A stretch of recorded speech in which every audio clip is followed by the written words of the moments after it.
Bismillahirrahmanirrahim. Assalamualaikum warahmatullahi wabarakatuh. Alhamdulillahirabbil alamin.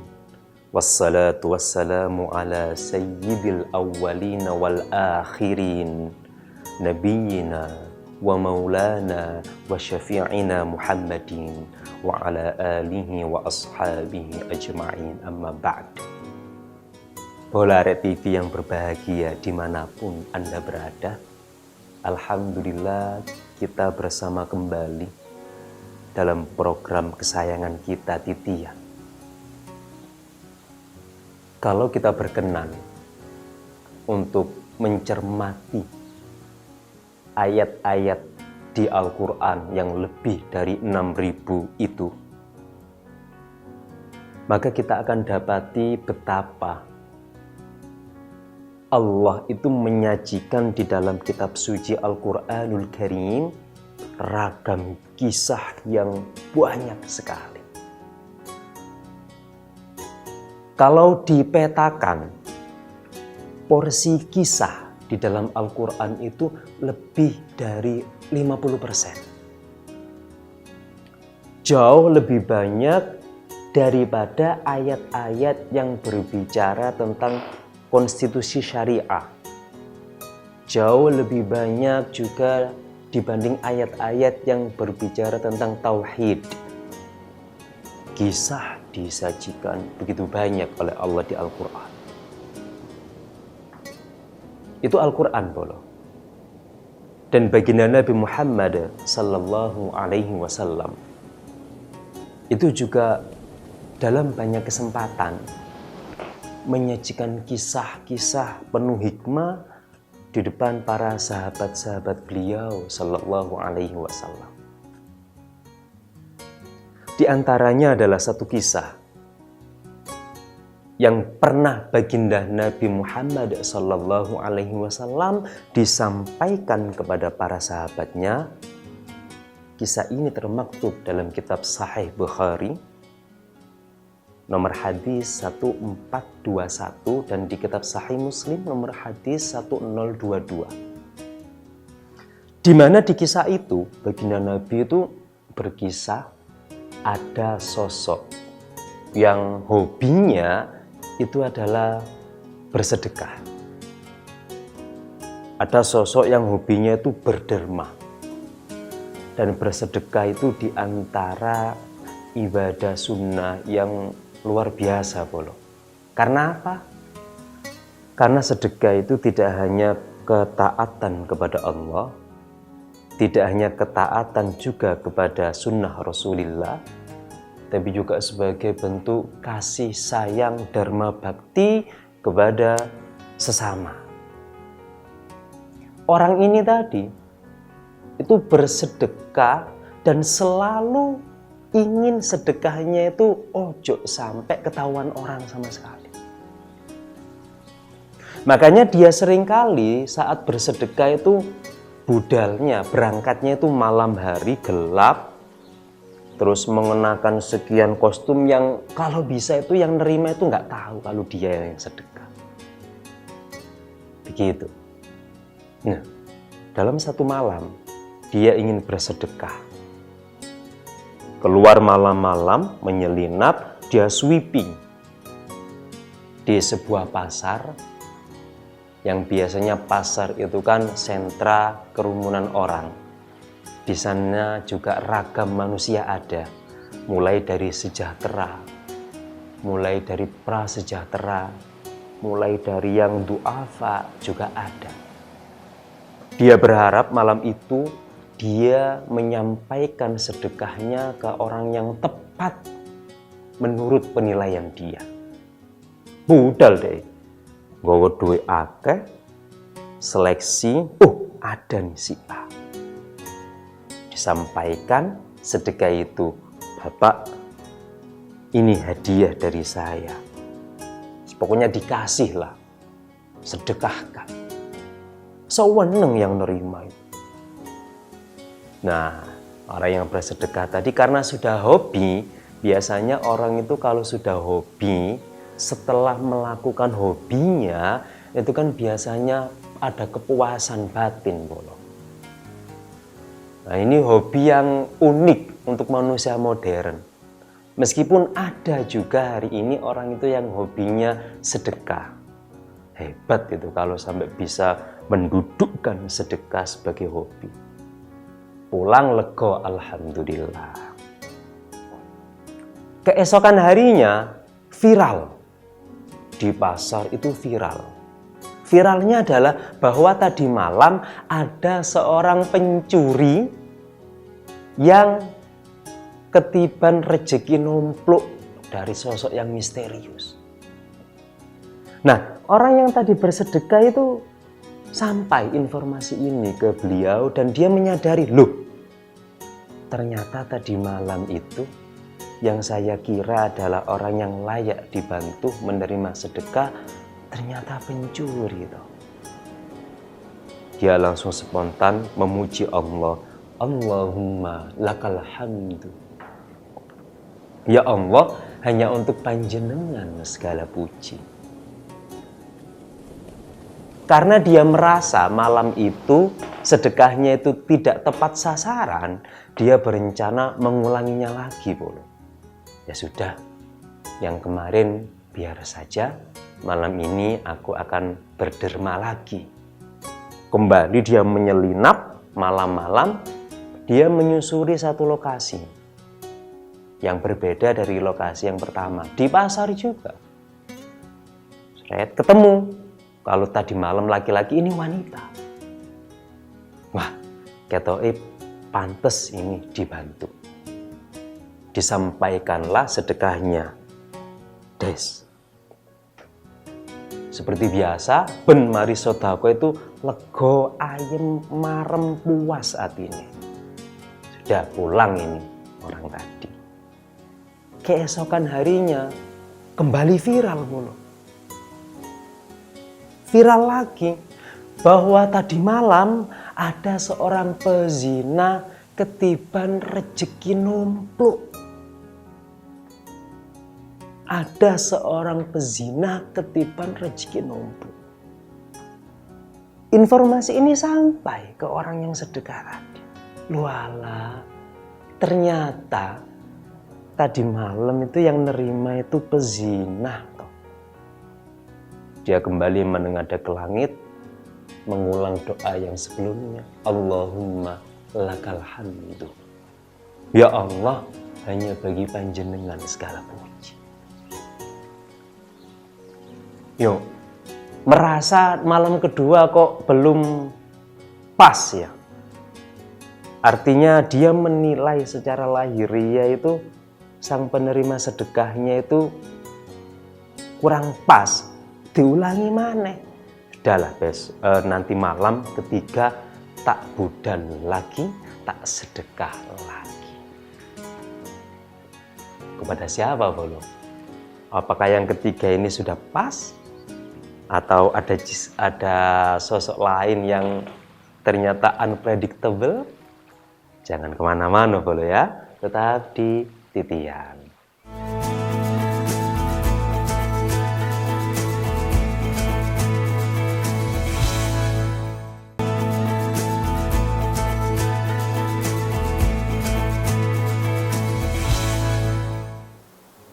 Baik, Bolo. Orang kaya yang budiman tadi, malam pertama sedekahnya jatuh ke tangan pencuri. Dia mengucapkan Allahumma lakal hamdu. Malam kedua sedekahnya jatuh di tangan pezina. Dia mengucapkan pujian yang sama, Allahumma lakal hamdu.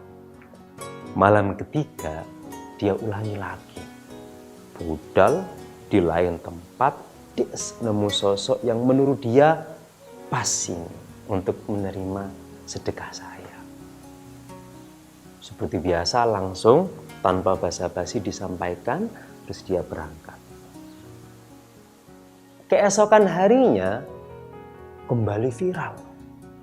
Woi, tadi malam ada orang kaya kejatuhan rezeki numpluk dari sosok yang misterius. Dan informasi ini tuh sampai ke orang kaya yang budiman tadi. Loh, ternyata tadi malam itu yang menerima sedekah saya itu orang kaya toh. Oh, orang kaya. Dia kan berharapnya yang nerima itu orang yang baik. Terus kemudian bukan yang kaya. Kalau yang kaya ngapain disedekah? Tapi dia tetap mengucapkan doa yang sama. Allahumma lakal hamdu, ya Allah, hanya untuk panjenengan segala puji. Ya sudah, dia putuskan terus lagi malam keempat. Nyari orang lagi yang dianggap pas, dianggap berhak menerima sedekahnya, dia kasih. Des. Kemudian ternyata malamnya, itu malam, siangnya, esoknya viral kembali. Weh, mambengi ono maling, kejatuhan rezeki numpluk. Loh, maling mana sing nerimo? Kata si kaya yang budiman tadi, Allahumma lakal hamdu. Malam pertama diterima oleh maling. Malam kedua diterima oleh pezina. Malam ketiga diterima oleh orang kaya. Malam keempat diterima oleh maling. 4 malam ini menurut penilaian dia itu kurang tepat penerima sedekahnya itu. Tapi hebatnya dia, sekalipun dianggap dinilai salah sasaran menurut dia tetap loh memuji Allah. Allahumma lakal hamdu. Sampai kemudian orang yang kaya, si kaya yang budiman ini tadi, dalam satu istirahat beliau itu bermimpi. Bermimpi ada petuah.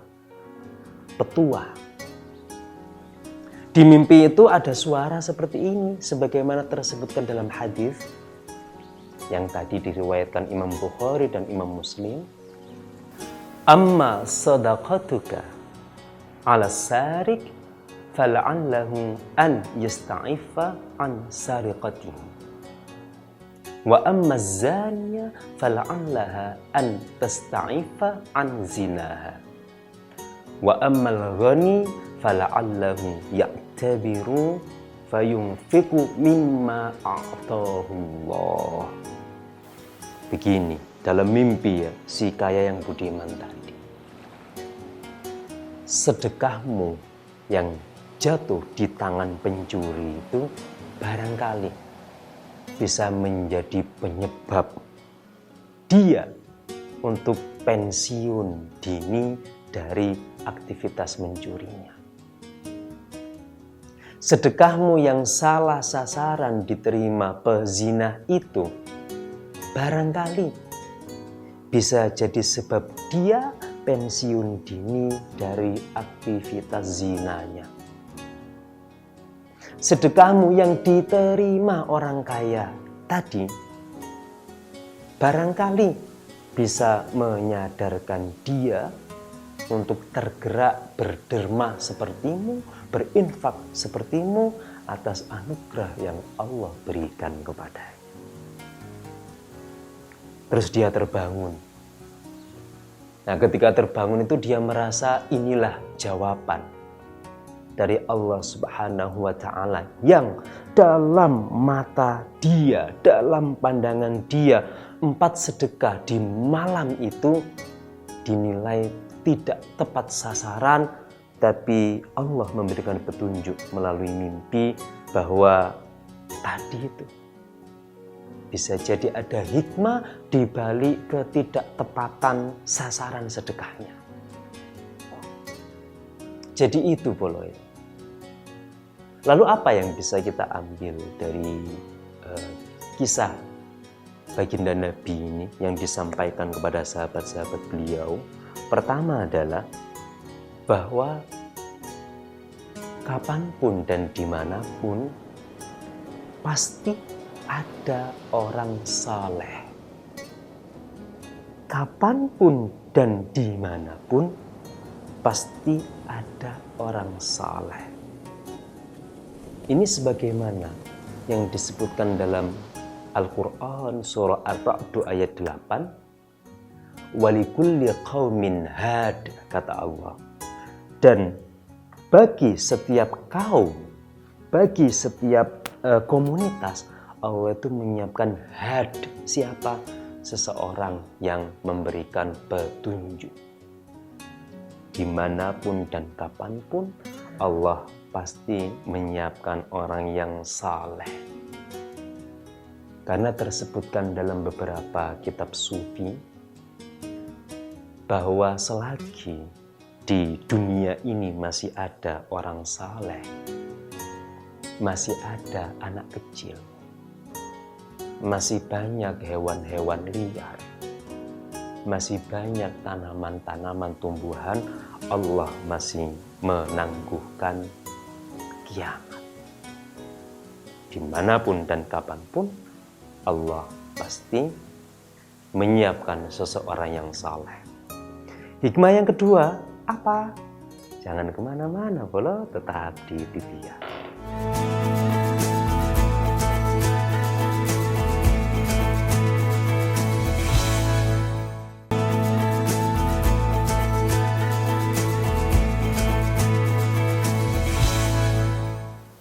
Baik bolo, kembali lagi di program kesayangan kita Titian. Hikmah yang pertama tadi kan, dimanapun dan kapanpun Allah itu pasti menyajikan sosok yang saleh. Sebagaimana si kaya yang budiman tadi. Yang kedua adalah hikmah berikutnya bahwa rahmat Allah itu unlimited. Rahmat Allah itu unlimited. Kasih sayang Allah, perhatian Allah untuk makhluknya, ampunannya untuk mereka yang serius memohon ampun, itu tetap terbuka unlimited. Sebagaimana tersebutkan dalam Al-Quran surah Al-A'raf ayat 156, wa rahmati wasi'at kulla syai'. Dan rahmatku, kasih sayangku Allah itu meliputi segala sesuatu. Di ayat lain kan Allah berfirman bahwa Dia mengampuni dosa apapun kecuali dosa kesyirikan. Kita kembali ke kisah tadi ya, para penerima sedekah tadi, pencuri, kemudian pezina, kemudian orang kaya yang pelit. Ketiga-tiganya ini kan asalkan. Ini kan sebuah akhlak yang tidak terpuji dalam agama. Atau bahkan lebih jauh lagi, lebih buruk lagi, pelaku dosa besar. Itu pun asalkan dia tetap la ilaha illallah Muhammad Rasulullah, tidak menyekutukan Allah, tetap rahmat kasih sayang, maghfirah ampunan Allah terbuka lebar untuknya. Yang berikutnya adalah hikmah yang bisa kita ambil dari kisah tadi, bahwa keteladanan seseorang itu kadang-kadang bisa menjadi titik awal seseorang mendapat hidayah.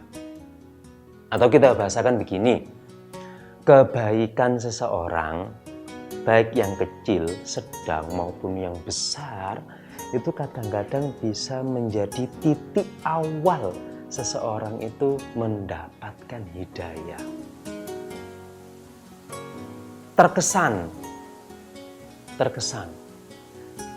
Beberapa sahabat itu kan ada yang memeluk Islamnya itu macam-macam. Sebabnya ada yang karena kagum dengan sosok baginda, ada yang karena kagum mendengar lantunan ayat Al-Quran, tiba-tiba ada yang kemudian moro-moro atas perkenan Allah tanpa sebab tiba-tiba beringinan untuk beriman, tapi tetap loh, hidayah itu tetap mutlak haknya Allah. Nah, sama dengan tadi.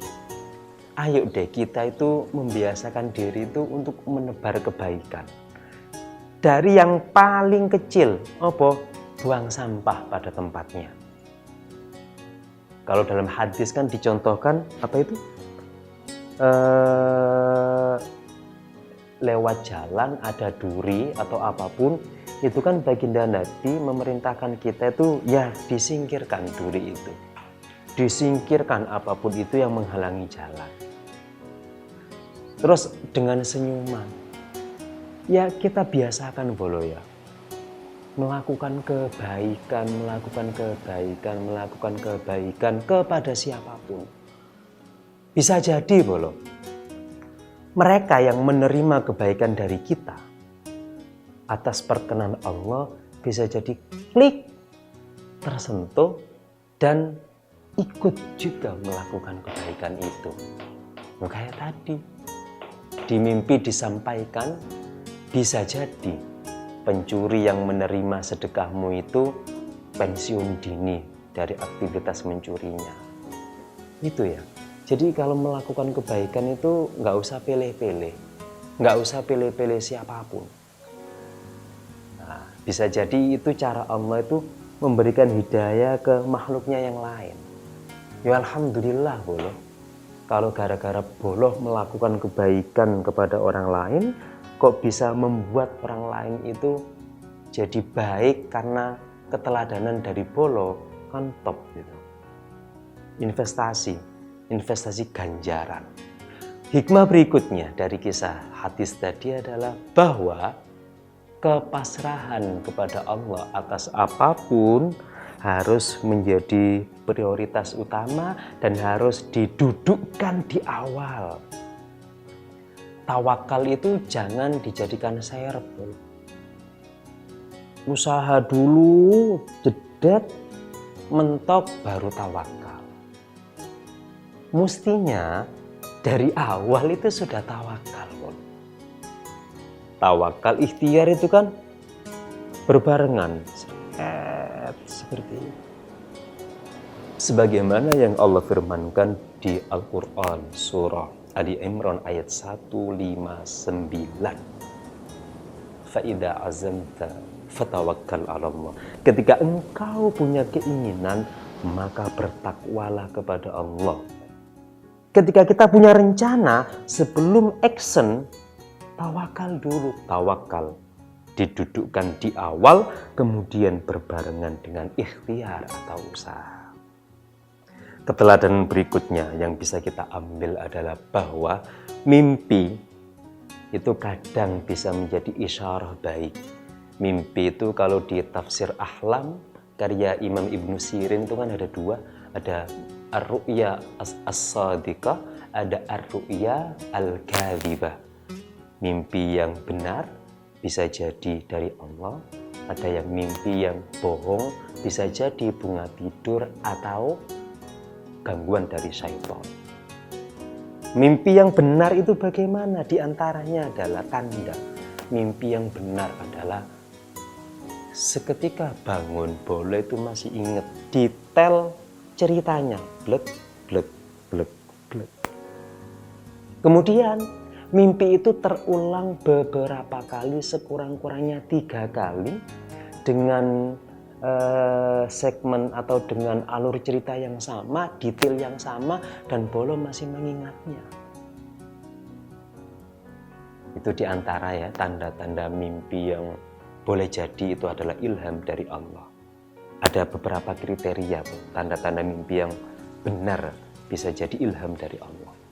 Cuman ya itu tadi, saya ingin menyajikan kisah yang pernah disajikan oleh baginda Nabi untuk sahabat-sahabat tercinta beliau. Mudah-mudahan kita semuanya bisa mengambil hikmah di balik kisah yang tadi. Semoga bermanfaat. Ihdinas siratal mustaqim. Wassalamualaikum warahmatullahi wabarakatuh.